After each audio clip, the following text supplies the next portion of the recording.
What is up, Weekenders? I'm Corbin and welcome to my channel. And big surprise, we're back at it again with more Bronco mods. And today we're replacing my modular steel front bumper from the factory with the LOBO off-road HNT front bumper. Now let's go over what we got here. Okay, so starting off, we're gonna have what LOBO's calling their backbone to the bumper. It's basically gonna be what your frame horn bolts to, and then your bumper shell itself will actually bolt to this.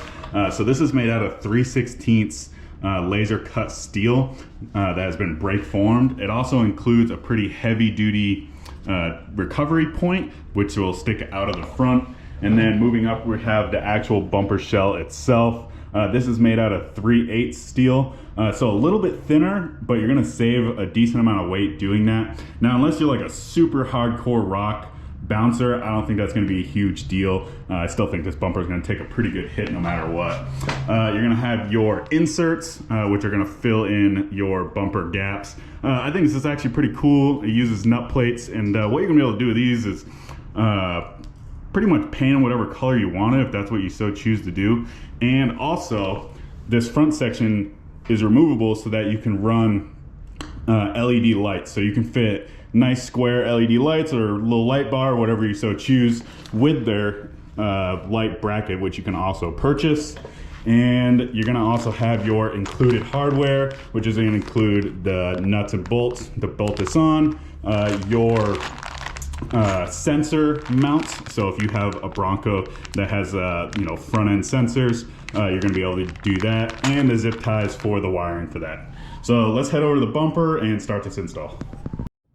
Okay, so over here at the Bronco, like I mentioned, I do have the modular steel front bumper from Ford, but this process pretty much should be the same across the plastic front bumper, the capable front bumper, and this one. Pretty much the only difference is going to be is if you have the capable or plastic, chances are you're going to have fog lights in your bumper. So whenever you start to pull your bumper off, just make sure that you unplug that before you fully take the front bumper off. But first step is you're going to want to go ahead over near your tow hooks, and you're going to want to find this plastic panel right here. It's going to be held on with these little pull clips that you're going to use a little pry tool for. Basically, they just pop right out. So there's going to be one here, and then two above the hook itself. Once you get it undone, it should look like this, and then you're going to be able to go ahead and remove these bolts that hold on your tow hook and ultimately hold your bumper on. So let's go ahead and do that.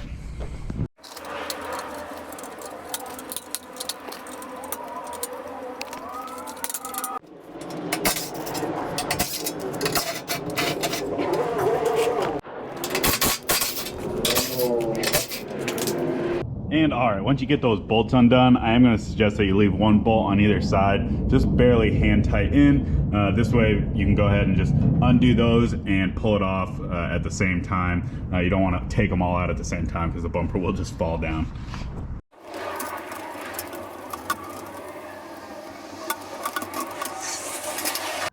And all right, once you get that off, don't lose these factory bolts because we are going to reuse them.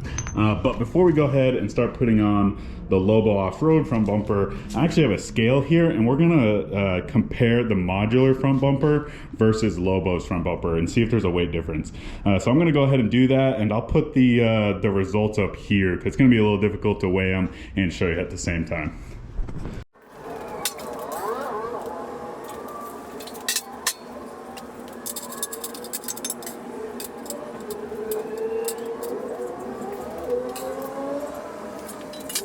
So the results are in. The factory steel front bumper came in at 75 pounds, and the LOBO off-road front bumper came in at 50 pounds. Now that's with the brackets, so with the LOBO off-road brackets and the steel bracket still attached to the factory steel bumper.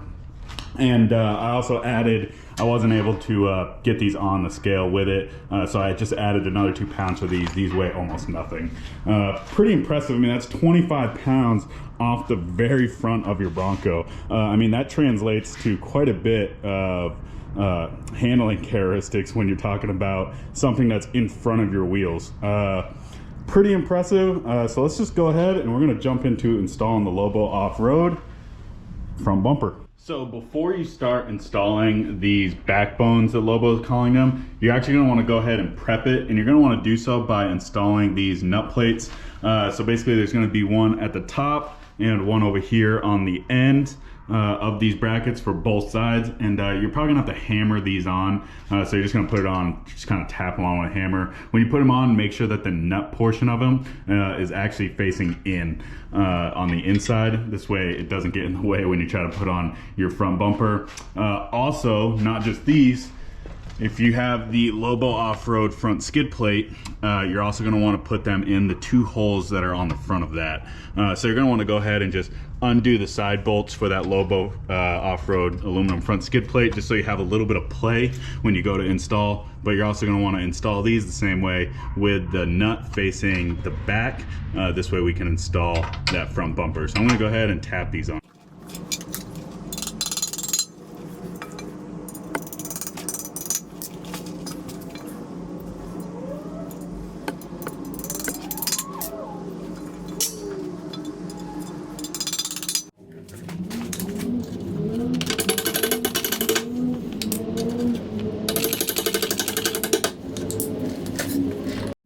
Okay, before we go ahead and install these backbone brackets, this is going to be a good time to relocate your front adaptive cruise control sensor. My Bronco doesn't have it, so this is empty actually, so I'm not too worried about it. But if your Bronco does have that, you're going to want to go ahead and relocate that at this point. That's something you pretty much need to do with any aftermarket front bumper. So go ahead, relocate that, and then we're gonna go ahead and install these guys. When you install them, you're gonna reuse the factory hardware into the factory hole locations, and you're gonna just loosely put it on. Just make it so that this bracket can still move around just a little bit.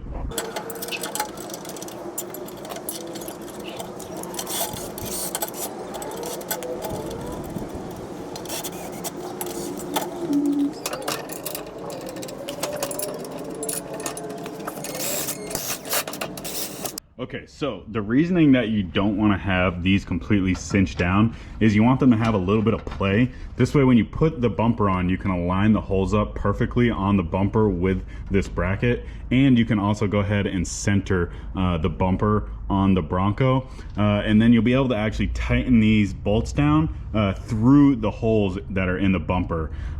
So the holes that the mesh grates would be, you're not going to install those. You're going to install the bumper first, then we're going to go ahead and tighten these down.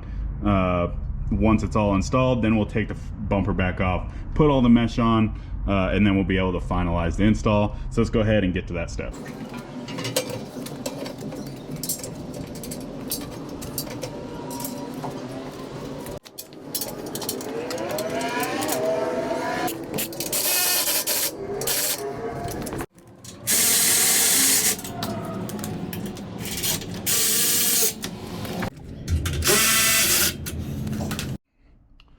Okay, so once you get these bolts actually tightened down, you can go ahead and run these bolts down tight. You can do that just right through this opening in the bumper. When you do it, you're going to want to make sure that one, your bumper is centered, and two, you're going to want to lift the bumper up as high as possible, you know, because that's the whole idea, is to get as much ground clearance as possible. So I'm going to try to get this bumper up as close to this valance as I possibly can, and go ahead and cinch this down.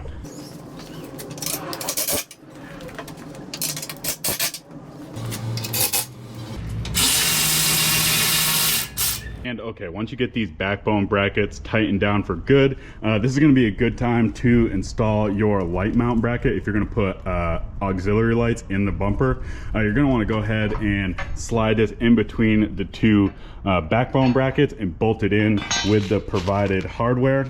Basically, it's just going to bolt in with the holes seen right here and down here on either side. I'm still waiting on my aftermarket auxiliary lights, so I'm just going to hold off on this for now and just go ahead and install the bumper, and let's go get that finalized. Okay, so this is going to be the part where if you have front sensors on your Bronco, you're going to want to go ahead and transfer them from your factory bumper to the Lobo off-road bumper. Basically all you're going to do is you're just going to, you know, remove the wiring from your factory bumper and just transfer it over to LOBO's bumper with these little brackets and zip ties, and you're just gonna go ahead and plug them in with the little adapters that LOBO off-road provides. If you don't have the sensors, you don't need to worry about this step, but you also are gonna want to install these filler panels onto the front bumper. So you're gonna wanna put the forward one and the two side ones, but you're gonna wanna hold off on the bottom one, which is gonna be the one with the LOBO off-road logo. That's because we still need access to tighten down the front skid plate bolts. And we'll just install that panel. Once this is all installed, we'll just fish it through and go ahead and install it, and we'll be done. So I'm gonna go ahead and do that.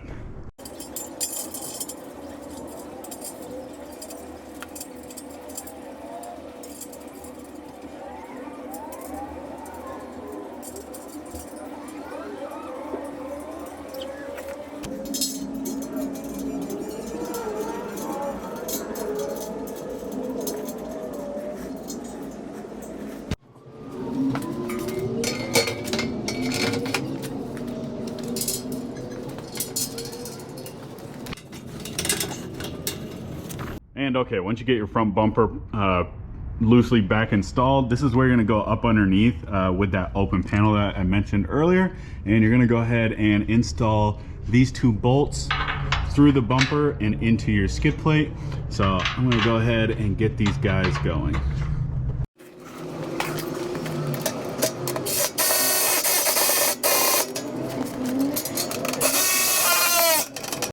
And okay, once you get those installed, you're just gonna take your little filler bracket and you're just gonna go ahead and fish it up in there like such and get them screwed in.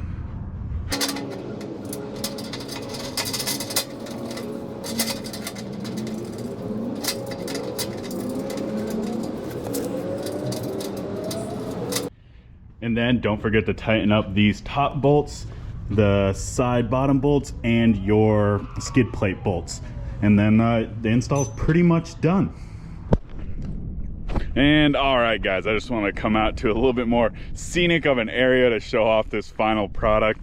And I gotta say, I'm pretty impressed, especially when it comes to the weight. I mean, 25-pound savings compared to the modular steel front bumper from Ford. I mean, that's pretty impressive. You can have 1.5 of these bumpers on your Bronco compared to that modular one. I mean, the design looks great. The fit and finish looks great. I love how it tucks up super tight to the Bronco. Pretty much the max amount of clearance that you can possibly get for your front tire. The one thing I don't like though is no fault to LOBO, but this is this crash bar from Ford that just sticks out now because LOBO made it so tight. The problem with it though is that JKS I believe is the only one so far that makes a delete bracket for this. But the problem with it is that it actually goes where the skid plate mounts. So theoretically, you're gonna lower your skid plate if you put that on. That's not something that I wanna do because I wanna have max amount of clearance as possible. So I'm just gonna wait it out. I'm sure LOBO's seen this and they're probably thinking of a solution for this right now, but not a huge issue, just a little cosmetic, you know, thing going on there. Speaking of that, I love the design. You can definitely tell that they were trying to go for the Badlands or Wild Tracks grill look. You can tell they were trying to mimic that. Not that I don't think it looks great with my style front bumper, which is the Big Ben grill, but I think I'm gonna try to look for one of those Badlands or Wild Tracks grills just to make it, you know, match, because I'm a little OCD like that. But overall, man, I'm impressed. Got some sweet tow hooks here, and man, looks good. Let me know what you guys think of this bumper. Is this something that you would put on your Bronco, or do you think you would need a little bit bigger setup, or do you like the more tubular look? I don't know. To me, this is it. But with that being said, leave a like, and don't forget to subscribe, and we'll check you at the next waypoint.